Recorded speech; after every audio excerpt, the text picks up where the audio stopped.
ওটিটিতে এটা আমার প্রথম যাত্রা, মানে ওটিটি আমি কখনোই করিনি। আমার ভিতরে যে ক্ষুধাটা আছে সেটা আমি আজ পর্যন্ত কাউকে দেখানোর সুযোগ পাচ্ছি না। তো রাফি ভাই আমাকে যেভাবে ভেঙেছেন, আমি আসলে এইভাবে ভাঙার জন্যই আসলে তৈরি হচ্ছি।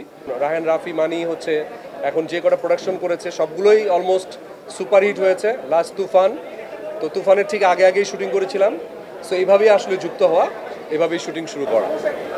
একদম নতুন ধরনের একটা চরিত্রে আপনাকে দেখা যাচ্ছে। এই চরিত্র হয়ে ওঠার জন্য আসলে কি কি চড়াই উতরাই পেরোতে হয়েছে?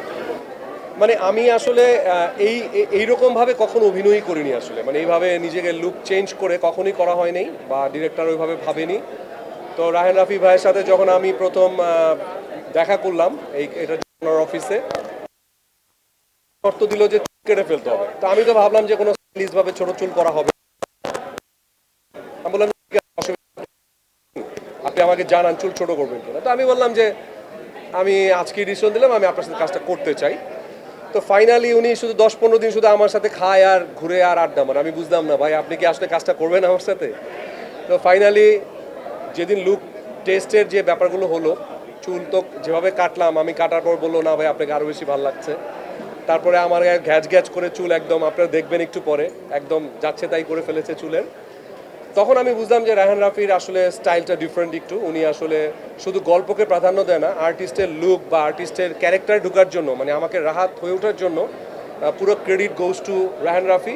উনি অনেক সাপোর্ট করেছেন যে এইভাবে করতে হবে, ক্যারেক্টারের ঢোকাটা অনেক ইম্পর্টেন্ট ছিল। আমার সর্বোচ্চ চেষ্টা দিয়ে আমি করেছি। এখানে আসলে পুরো ভূমিকাটাই ছিল বিঞ্জের এবং রায়হান রাফির। এখানে আর কারো অবদান বললে সেটা ভুল হয়ে যাবে। আর লিলি এটাকে প্রেজেন্ট করেছে, সো লিলির কথা বলতে হবে। মানে আপনারা, আমি নিজে আমার মনে হয় যে একদম পুরোপুরি বের হয়ে গেছি।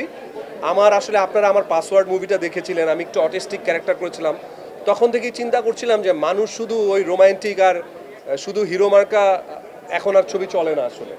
এখন একটু অভিনয় কেন্দ্রিক ছবিগুলো চলে। আমার পার্সোনাল যদি বলেন, আমার আমির খানকে খুব পছন্দ, অনেক ভার্সেটাইল একজন অ্যাক্টর। আমি চাই যে আপনারা সবাই দেখেন। আমার সমালোচনাও তো হতে পারে যে দেখা গেল আমি খুব বেশি খারাপ করে ফেললাম, ওটাও হতে পারে। বাট এইটুকু বলতে পারি যে ভাল লাগবে, চেঞ্জেসটা ভাল লাগবে। একদম নায়কোচিত না হয়ে একজন অভিনেতা প্রোটাগনিস্ট হিসেবে আমি যেটা করেছি, আই থিঙ্ক আপনারা হতাশ হবেন না ইনশাআল্লাহ।